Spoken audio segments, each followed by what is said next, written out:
Salut à tous, c'est une joie encore plus grande de vous servir à l'heure de notre rendez-vous, diffusé 3 fois dans la semaine. Dieu et l'entreprise, ce sont les deux mots-clés qui forment le thème de ce jour. Et cela se fera dans un esprit de joie et de paix. C'est tout le mal que je peux vous souhaiter. Alors le dit thème sera scruté et décortiqué en 2 grandes parties. La première, qui est professionnelle, va parler de l'esprit de l'entreprise capitaliste. Et la deuxième, qui est la phase spirituelle, va traiter ce volet-là en 2 points essentiels. L'entreprise selon les principes du cœur de Dieu et la plus-value que constitue l'apport de Dieu dans une entreprise. Alors, notre consultant permanent, qui est un homme d'expertise, qui est également le président de la mission évangélique La Source, et bien évidemment PDG de l'Institut Ma Réussite par l'entreprise, est encore sur ce plateau. Je veux bien évidemment parler du pasteur Honora Kodjo. Pasteur, bonjour. Bonjour. Comment est-ce que vous allez ? Ça va. En tout cas, je suis très heureux de vous recevoir une fois de plus, et il faut dire que vous faites mains et pieds pour être toujours présent. Amen. Ok, merci encore. Mesdames, mesdemoiselles et messieurs, bienvenue dans Ma Réussite par l'entreprise. Alors, pasteur, le thème, il est tout donné, hein, Dieu et l'entreprise. Qu'est-ce que ça vous inspire déjà d'entrée ? Bon, l'entreprise,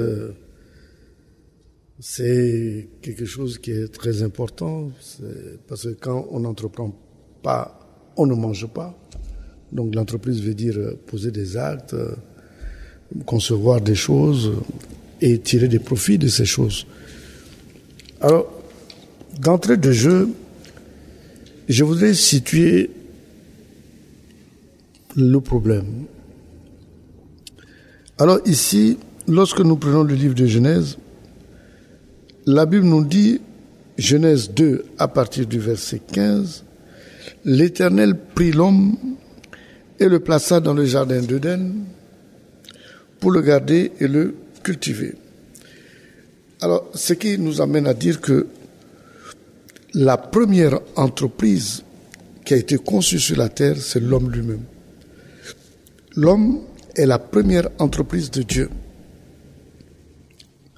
C'est elle qui a été l'outil choisi, c'est lui plutôt qui a été l'outil choisi pour la mise en valeur de la terre.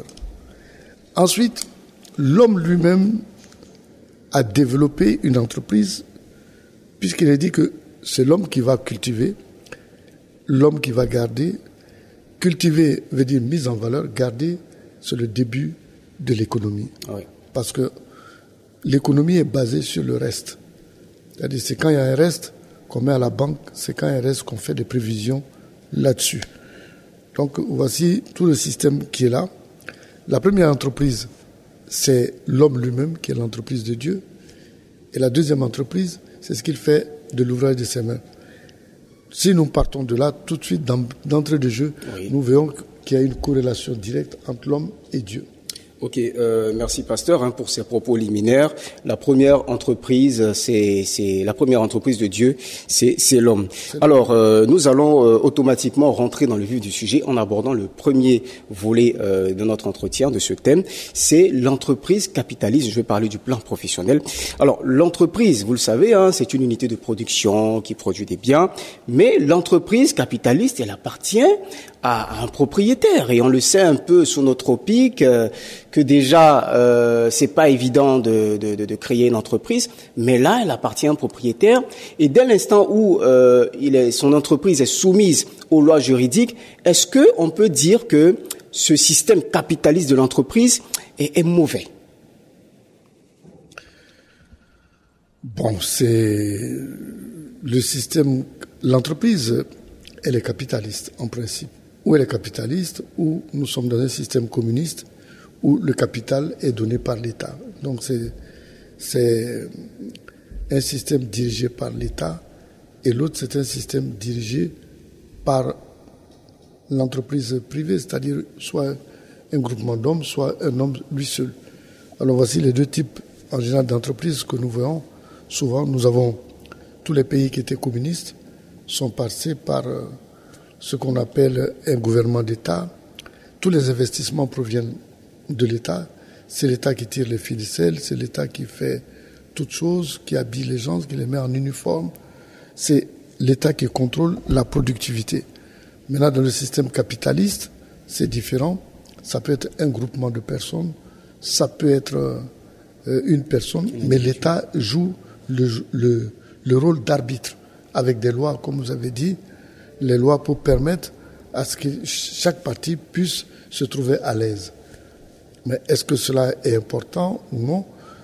Si, effectivement, au niveau initiative, au niveau rendement, au niveau profit, certainement, la partie capitaliste s'avère être intéressant pour celui-là même qui investit. Oui, tout à fait, qui investit là-dedans aussi. Mais au niveau de la rémunération des gains, oui, c'est tout à fait différent. Le système capitaliste, bon, lui, c'est le profit pour un groupement de personnes. Tout à fait. Un système multinational peut aller aussi au système de profit, alors que le système communautaire, c'est-à-dire qu'il faut une distribution des résultats par rapport à la nation, par rapport à l'État, par rapport aux priorités de l'État. Quelquefois, ce sont des armes, quelquefois, c'est vraiment des plantations, ça dépend. Mais tout le résultat, le fruit, le profit est dirigé directement par l'État. C'est deux choses qui sont complètement différentes. Oui. Quant à la gestion. Par contre, une entreprise gérée selon Dieu, je pense que c'est Dieu qui doit être au départ de toute chose. Il doit être au cœur de l'action de l'entreprise. C'est Dieu, car il a dit, c'est avec lui que nous ferons des exploits. Donc Dieu est dans le système d'exploitation. En fait, dès le départ, c'est lui qui a conçu, c'est lui qui a dit que l'homme doit travailler, c'est lui qui a dit, bon, vous allez vous occuper à mettre en valeur la terre, à mettre en valeur, à garder les profits, et vous allez en profiter directement. Mais dans le souci de Dieu, ce qu'il nous demande souvent, c'est la répartition des bénéfices. Tout à fait. De façon équitable. Il a dit, aimez-vous les uns les autres. Il faudrait que l'entreprise ait un visage complètement humain. Voici, l'entreprise a un visage humain. C'est pas le cas. Ce n'est pas le cas de l'entreprise capitaliste. Parce que c'est la base, c'est le profit, faire le business, faire de l'argent, maximiser le profit, au dépend de plusieurs critères, au dépend de beaucoup de choses, au dépend de l'homme aussi. Tout à fait, au dépend des employés, au dépend de tous ceux qui gravitent autour de l'entreprise. Et c'est ce qu'on peut remarquer, parce que l'entreprise capitaliste, on parle d'investissement. Donc on parle d'argent, vous l'avez dit, le propriétaire ou alors le chef d'entreprise, l'essentiel c'est d'avoir un retour sur investissement et ça n'a pas de visage humain. Alors que si ça n'a pas de visage humain, on pourrait dire que quelque part, Dieu aussi ne pourrait pas se retrouver dans ce genre d'option. Bon, quant à dire que Dieu ne peut pas se retrouver, en fait, le départ de l'entreprise c'est Dieu, c'est l'idée de Dieu, la pensée de Dieu. Tout ce que l'homme fait, en principe, provient de Dieu si le contexte se dirige vers le bien. Okay. Parce que Dieu ne peut pas faire du mal à ses enfants. Tout à fait. Il organise les enfants.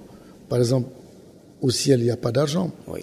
Mais Dieu a permis à ce que l'argent reste parmi les hommes pour faciliter les échanges. Tout à fait. Et là, c'est vraiment bien. Mais malheureusement, nous voyons que presque 90% des biens de la terre sont conservés par 10% des hommes qui sont nantis, qui sont très riches. Et ça, cette injustice sociale crée et mène beaucoup de désordre, notamment les guerres, et mène la pauvreté. Et ce que nous avons vu tout récemment, qu'on peut décrier, toutes ces populations qui ont traversé les eaux pour aller vers les pays nantis, et beaucoup sont restés dans l'eau. Tout à fait. C'est vraiment une scène déplorable. Malheureusement, c'est vraiment à regretter. Déplorable. On refuse. Alors que si on fait une rétribution des biens et qu'on va mettre en valeur le désert, comme les Juifs l'ont fait, les Israélites l'ont fait, comme les Arabes, les Émirats unis, ils ont fait ça. Ils ne sont pas allés ailleurs. Ils ont mis en valeur ce qu'ils avaient. Mais il faut dire qu'ils avaient un capital. Ils avaient le pétrole. Mais il est mieux aujourd'hui d'investir pour les Africains, en fait, de pouvoir sédentariser les Africains, c'est vraiment mieux que de les voir tous aller vers un pays. Mais ce qui est sûr, si vous vivez correctement et que vous dites que votre voisin n'a rien à manger, le lendemain, il va forcer votre porte, il va venir chercher à manger chez vous. Très bien. Ok, c'est une très belle image, un bel exemple, ce qui nous permet de passer immédiatement au volet spirituel de l'émission. Je rappelle à tous ceux qui nous suivent, qui nous prennent en marche, nous sommes à Ma réussite par l'entreprise. Le thème que nous traitons aujourd'hui, c'est Dieu et l'entreprise, avec pour consultant le pasteur Honora Kodjo, qui est toujours avec nous depuis bien longtemps, et certainement il sera avec nous pour beaucoup de mois et certainement beaucoup d'années. Alors, pasteur, le volet spirituel concerne les principes de l'entreprise selon le cœur de Dieu. Alors, moi, la première question que j'ai envie de poser, vous avez dressé un tableau qui n'est pas à balayer du revers de la main, c'est une réalité. Alors, quelle est la place qu'il faut accorder à Dieu dans une entreprise ou un projet d'entreprise? Bon, il faut dire qu'il a dit dans le psaume, psaume 127, il a dit que, et ça c'est clair, c'est avec lui que celui qui bâtit sans lui bâtit en vain, et celui qui veille sans lui veille en vain. Oui. D'abord, la place de Dieu là-dedans, c'est la connaissance même de la structure de l'entreprise par rapport à l'environnement dans lequel se trouve l'entreprise. D'accord. L'entreprise se trouve dans un système qu'on appelle la troisième dimension. La troisième dimension est frappée par la loi de Laplace-Gauss, c'est-à-dire que lorsque vous créez une entreprise, elle a une phase de lancement, une phase de maturité et une phase de déclin. Toutes les entreprises connaissent la courbe de Laplace-Gauss, subissent plutôt la courbe de Laplace-Gauss. C'est vrai qu'avec les techniques de marketing, le plateau qui est là, on essaie de le pousser plus au loin pour que le produit ne tombe pas si vite. Amen, pour les marketeurs qui nous regardent le savent. Mais la vérité est bonne à dire. Étant donné que cette loi, l'entrepreneur doit le comprendre, il va se dire que s'il faut qu'il compte sur ses réserves, sur lui-même, ses possibilités, à lui, c'est vrai que l'entreprise va vivre, mais un jour, elle va disparaître, elle va chuter. Maintenant, l'antidote, c'est de comprendre que c'est Dieu seul qui peut faire pérenniser l'entreprise. C'est Dieu seul qui peut faire en sorte que cette chute, même si elle a lieu, va rebondir encore, l'entreprise va rebondir. Donc il est mieux, dès à présent, de comprendre les limites que nous avons dans l'espace temporel dans lequel nous nous trouvons, qui n'est pas du tout intéressant pour l'entreprise. Parce que toute entreprise connaît des chutes, des difficultés, et il y a beaucoup qui restent là-dedans. Et même encore, il y a beaucoup de rêves chez des entrepreneurs qui finissent par mourir. Donc, il est conseillé à certains de pouvoir comprendre que lorsque ils associent Dieu dans une affaire, la chute, c'est-à-dire le déclin, ne sera pas prononcé très vite. Et même s'il y a déclin, comme par exemple, vous avez un bic, vous le laissez tomber, il ne rebondit pas. Mais vous avez une balle, vous laissez tomber la balle rebondit à cause de la présence de l'air qui est là-dedans. L'air, c'est l'esprit. Dieu est esprit. Donc, l'esprit de Dieu soutient la parole de Dieu. L'esprit de Dieu va soutenir cette entreprise, va permettre à l'entreprise de connaître des profits, la stabilité, et notamment avec un contexte environnemental qui est excellent, une bonne répartition des parts de bénéfices, en incluant aussi, amen, ceux qui travaillent là-dedans.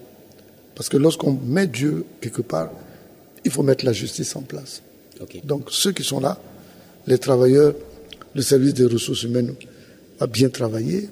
Nous avons les déclarations, amen, dans les différentes sociétés, disons, qui font des allocations familiales, des couvertures sociales, couverture maladie, retraite, tout cela doit être assuré. Amen. Parce que quelqu'un qui gère l'entreprise selon Dieu va trouver toutes ces choses-là mises en place afin que l'entreprise soit dans le sens de Dieu, dans l'équité, dans la justice. Ok. Alors, pasteur, à vous entendre, mettre Dieu au cœur de l'entreprise est indispensable. Mais ce que je veux savoir, est-ce que on peut dire que quand on parle de mettre Dieu dans l'entreprise, c'est carrément à la première place, avant ses intérêts, avant ses objectifs, avant les objectifs de l'entreprise, c'est un peu ce genre de choses. Non, il faut être réaliste. Quand on est entrepreneur, on comprend tout de suite que tous les objectifs d'une entreprise se trouvent dans le futur. Et il n'est pas maître du jeu au niveau temporel. C'est-à-dire qu'à un temps bien précis, c'est vrai qu'il investit, mais il n'a pas la garantie de ressortir ce qu'il veut là-dedans, au titre profit même. Amen. Mais il faut qu'il ait cette assurance. Mais sachant que cette assurance ne peut être donnée que par l'au-delà, c'est-à-dire chez Dieu, il ne peut qu'aller avec Dieu. Parce que tout ce qu'il fait comme prévision, même le meilleur business plan, ne peut pas prévoir un incendie dans 10 ans qui va amener l'entreprise à connaître des difficultés. D'accord. Dès qu'on sait que tout ce qu'on fait comme calcul, comme plan, comme objectif, dès que l'entrepreneur sait que cela appartient au futur, il doit faire attention. Il doit faire attention. Et comme Dieu vit dans le futur, comme il le dit, le lendemain se suffit à lui-même. D'accord. Quand on compose avec Dieu, certainement, il y a beaucoup de choses qui seront amorties. Ok. Alors voici pourquoi il est bon, dès le départ, à un entrepreneur de mettre Dieu devant son entreprise, parce que lui, il vit les 3 temps, le passé, le futur et le présent, alors que l'entrepreneur, lui, vit seulement que dans le présent. Il est coincé. Il n'a pas de marge de manœuvre et il n'est pas le maître du jeu du système dans lequel il est. C'est pas possible. Merci, pasteur. Alors, chers téléspectateurs, vous l'avez compris, le pasteur vient de nous dire clairement que mettre Dieu au devant de son entreprise, c'est une assurance, c'est s'assurer du futur qui sera radieux. Alors, pasteur, nous allons aborder un pan important de la Bible.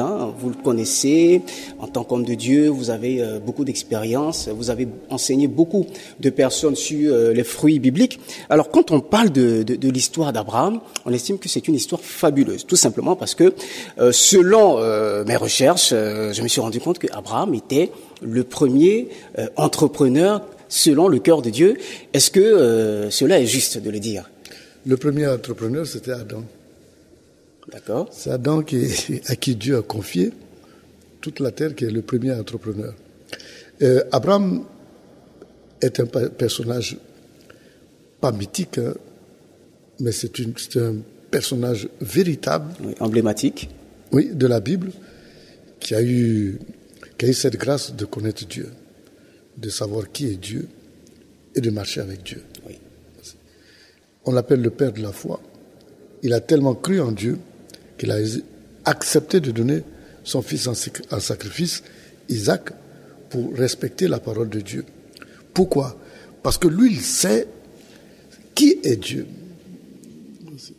Il est le père de la foi parce qu'il sait qui est Dieu et il a marché avec Dieu. Il savait que son fils n'allait pas mourir parce qu'il sait qui est Dieu. Donc, tout ce qu'il a posé comme acte, il avait beaucoup de biens, donc il a entrepris parce qu'il était un homme très prospère. Amen. Dieu lui a rendu cela au centuple parce qu'il a cru en lui. Et chaque fois que vous croyez en Dieu, l'une des premières conséquences de la foi, c'est vraiment avoir une bonne relation avec Dieu. Et je peux vous dire que si vous avez une bonne relation avec un milliardaire, vous aurez des millions. C'est vrai ou c'est faux? Oui, bien évidemment. Et que lui, il est multimilliardaire et il a bénéficié. Réellement, il était très très riche, Abraham. Abraham a reçu beaucoup de... Donc vous pensez qu'Abraham est un entrepreneur modèle? Oui, c'était un entrepreneur modèle. D'abord, il a su bien gérer. D'accord. Nous voyons même qu'avec le conflit qu'il a eu avec Lot, quand Lot a pris toutes les terres et puis il a tout récupéré, lui, il a eu confiance en Dieu parce qu'il sait que c'est avec Dieu qu'il fera des grands exploits. Et Dieu le lui a rendu. D'accord. Lui a rendu. Alors, chaque fois que vous, dans vos entreprises et vos investissements vont vers Dieu, La Bible dit que Dieu est un multiplicateur. Le taux d'intérêt qui se trouve dans la 4e dimension, il est le plus élevé. Les banques donnent 18%. Là-bas, vous pouvez trouver 1000%. 1000%, ok. Donc, c'est différent. Oui. Alors, imaginez que quelqu'un qui s'investit dans la dimension de Dieu, amen, quel que soit P, il récoltera quelque chose parce que sa première entreprise, c'est Dieu. Il s'est investi en Dieu. D'accord. Alors, si c'est dans ce sens, Abraham est un très grand entrepreneur parce qu'il s'est investi en Dieu. Oui, pasteur, je vais corroborer ce que vous êtes en train de dire parce que Abraham aussi payait sa dîme et il avait instruit ses travailleurs, ses employés selon les lois du royaume. Et ce sont aussi des éléments qui lui ont permis d'atteindre un certain niveau. Il est allé plus loin parce que c'est Abraham qui nous a permis d'aller de la première dimension à la 2e dimension. Parce que lorsque Adam et Ève ont péché, ils ont été chassés du royaume de Dieu. Et pour pouvoir passer à la dimension, ils étaient dans la dimension 1, c'est-à-dire où ils n'avaient plus de contact avec Dieu. Et Jésus est descendu et il a rencontré Abraham, c'est l'histoire de Melchisédek. D'accord. Et Abraham, étant dans la révélation de Dieu, lui a payé la dîme de tout. Okay. Mais la dîme de tout, si on ne vous explique pas, c'est pas le fait que quand Jésus est venu, il a pris la dîme sur les pintades, sur les poulets, sur tout ce qu'il avait, sur l'argent, sur les farines et consorts. Non. Mais il était dans une révélation, il fallait payer la dîme de 1. L'unité, le tout, parce que le ciel est 1. C'est en payant la dîme de tout, de l'unité, effectivement, que la porte du ciel a été ouverte à travers la dîme. Okay. Donc, étant donné qu'il a vu l'apport de la dîme et l'étendue de la puissance de la dîme, il a étendu ça à toutes les personnes qui travaillent avec lui. Tout à fait. Et c'est fabuleux. On aura le temps de revenir peut-être dans un thème de manière plus large sur l'impact des actions d'Abraham envers Dieu pour qu'il ait une telle richesse en matière dans le domaine de ses entreprises. Alors, pasteur, c'est l'investissement. Oui. Toutes les personnes, même ici, il y a eu des sommités de la terre qui ont investi et qui ont eu des richesses ineffables. D'accord. Parce qu'ils ont investi en Dieu. Chaque fois qu'un homme investit en Dieu, il tourne son entreprise vers Dieu, il se la prend confiance. Il va toujours récolter à grande échelle. Alors, pasteur, le 3e point, ce sont les principes de l'entreprise selon le cœur de Dieu. Est-ce qu'on peut on peut énumérer, je sais pas, peut-être que c'est 4, 5, 6, 10, en tout cas, un certain nombre de principes qui peuvent permettre à des entrepreneurs, en tout cas à ceux qui nous regardent de manière pratique, de marcher selon le cœur de Dieu dans les entreprises. Bon, moi je dirais plutôt c'est de recevoir des enseignements simples. D'accord. Qui va permettre à ces personnes de pouvoir être surdimensionnées, de passer à la 4D. Ok. Bon, il y a tout là-dedans. Parce qu'une entreprise qui sert Dieu, c'est une entreprise qui paye sa dîme, qui connaît la loi de la semence et des semailles et de la moisson, qui sait la rétribution des bénéfices, qui connaît la part de Dieu, et qui sait garder la sainteté au niveau de l'entreprise. D'accord. Il y a plusieurs points dont on parlera et on verra un peu qu'est-ce qu'il faut faire plutôt pour que Dieu intervienne dans l'entreprise et que l'entreprise soit sauvée. D'accord. Alors, je crois que c'est ce que vous voulez dire. Ok, merci pasteur. Alors pasteur, en un seul mot, un mot qui englobe tout, quelle est la plus-value de Dieu pour une entreprise ? La plus-value de Dieu. Qu'est-ce que Dieu apporte à une entreprise lorsque on le met au devant de l'entreprise en question? D'abord, c'est la réussite. Ok. C'est la réussite. Deuxièmement, c'est d'abord le succès. Et deuxièmement, la réussite. D'accord. Ok. Pasteur, j'ai été très heureux en tout cas d'entendre toutes ces révélations. On a parcouru un peu la Bible avec l'histoire d'Abraham, on a eu des exemples avec Adam, on a eu les différents principes de la réussite en entreprise selon le cœur de Dieu, et c'est grâce en tout cas à votre disponibilité et votre amour de tous ces jeunes, tous ces entrepreneurs que vous voulez aider à réussir dans les entreprises à travers VHTV, à travers en tout cas toute cette équipe qui est mobilisée pour faire de cette chaîne une chaîne à volet social, à volet entrepreneurial, à un impact de leadership entrepreneurial et spirituel. En tout cas, chers téléspectateurs, j'ai été très heureux de vous présenter cette émission, je l'ai dit, en compagnie du pasteur Honora Kodjou. Il nous a prodigué de sages conseils, il nous a montré la route. Quels sont les principes de réussite dans une entreprise selon le cœur de Dieu? On a eu des réponses. Et bien évidemment, à la lumière de la vie d'Abraham, comment mener une vie d'entrepreneur modèle? On a eu également la réponse. En tout cas, je vous souhaite de passer une très bonne journée sur les antennes de VHTV. Continuez à suivre nos programmes, je l'ai dit, la page Facebook est d'actualité, la page YouTube et bien évidemment le site internet www.vhtv.ci. Merci également à toute l'équipe de réalisation avec le géantissime réalisateur Monsieur Ekissi et toute son équipe. Portez-vous bien et un nouveau numéro de Ma réussite par l'entreprise. Au revoir.